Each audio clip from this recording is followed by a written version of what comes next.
التونسي بذكريات الثنائيات الدوبلي التاريخي للعاشوري. 3 تونس 0 أوغندا.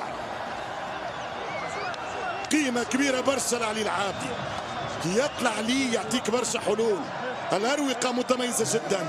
لو نجد مع العاشوري في اليمين الفريق التونسي سيكون متوازن هجوميا من الجانبين ومن الشرتين والجهتين.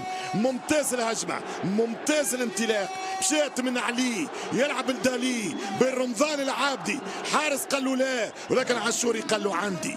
3 تونس 0 أوغندا. ثلاثية مثل 62، ثلاثية مثل 78، هي الثلاثية الثالثة أمام أوغندا في نهايات أفريقيا.